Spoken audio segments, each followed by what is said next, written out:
He is a global icon, an American institution. There's probably nothing more Americana, what symbolizes America and Texas, and it's Willie Nelson. But now both parties have circled the wagons against the people, and they're saying, we don't care what you want. John McCain said this war is going to go on for 100 years. Yeah. Yeah, and it can't. It just can't. We can't let it go on another year. I mean, it has. The other day I was getting interviewed. Somebody said, "What would you do if you were elected president?" I said, "I would stop the damn war."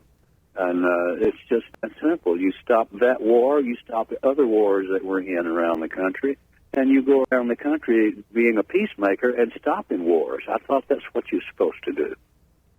Since when does America invade all these countries that had nothing to do with 9/11? Yeah, really. And all of a sudden, you know, the way I heard it, there was 15 people from Saudi Arabia hit us in New York, and we go jump on Afghanistan. I never could figure that one out in Iraq. Well, I did figure it out, too, but I'm surprised more people hadn't figured it out. Willie, you brought it up. You figured it out. What's your take on 9/11? Just came out in AP today that the White House was running the commission. We always knew that, but now they admit. In fact, I have the headline right here. I read it before you came on, where they're now admitting that it was a staged commission. Well, that ain't good news, but it's not. It doesn't surprise me. Did it you? No, it didn't. I'm glad it's coming out.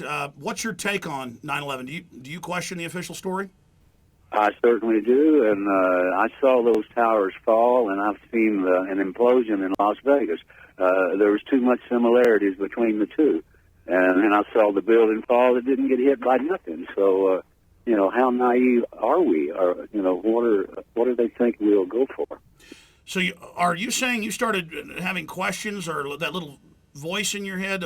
I mean, did you have a bad feeling the day it happened? Is that what you're saying? The day it happened, I saw one fall, and it was just so symmetrical. And I said, wait a minute, I just saw that last week at the, you know, a casino over in Las Vegas, and you see these implosions all the time, and then the next one fell. I said, hell, there's another one. And they're trying to tell me that an airplane did it, and that's, you know, I can't go along with that. And then you find out that mainstream news reported, but it never got any attention, that the supposed hijackers were given national security clearance and were trained at U.S. bases, and the dean of the Defense Language School, Colonel Butler, goes public and says, we train these people, the government's involved, and they start court-martialing him until he agreed to shut up.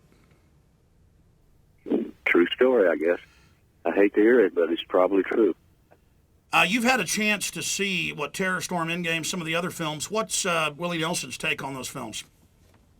Oh, I think they're right on. I think, you know, the fact that there are a few elite that are running everything, calling the shots, starting the wars, financing them all, I believe that. And what else they're doing, who knows? But that one thing alone is enough for us to think about how do we stop them. Well, the proof is in the pudding. If you've got on every issue 75 to 85 in all the major scientific polls of the people are against everything this government's doing, we send the Democrats to Congress to end the war, they increase it.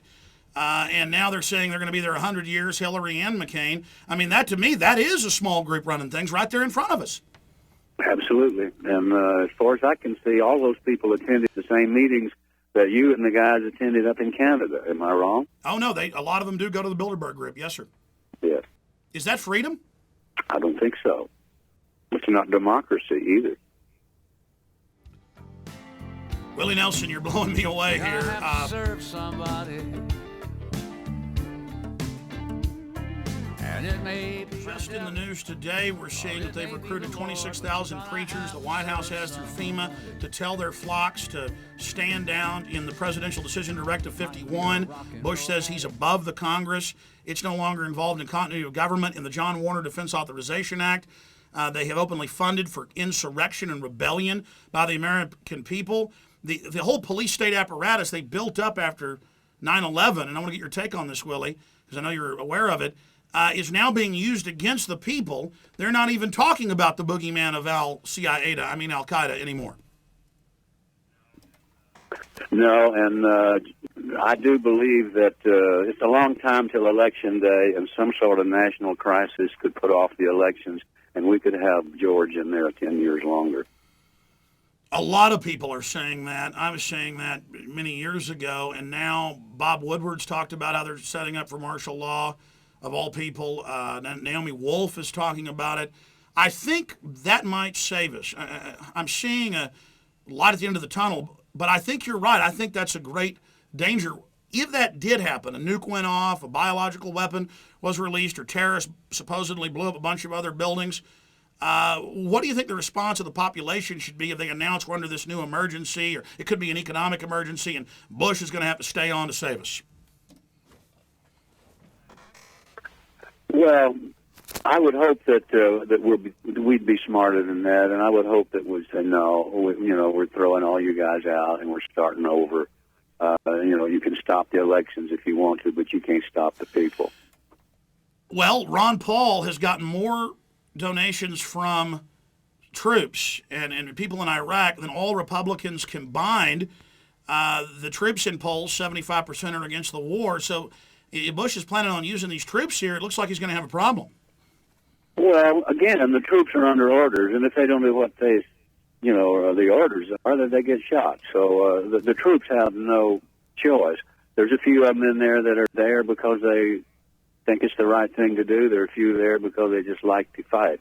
But there's a lot of them there, like you say, that would rather be home with their families and save our good men and women for something that really matters, for really something that is the defense of our country. If we need some people down here on the borders, let's take 150,000 people out of Iraq and put them on the borders of Canada and Mexico. We can secure our borders that way. Well, how are we have this war on terror where there's an al-Qaeda terrorist under every bed, under every table?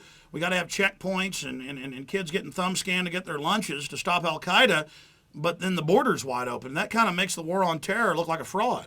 Well, yeah, and, they're fighting over there because you remember the old joke about the guy that dropped a quarter and he was looking around and I said, where did you lose it? I said, I lost it over yonder. And he said, why are you looking over here for? I said, well, call the lights better.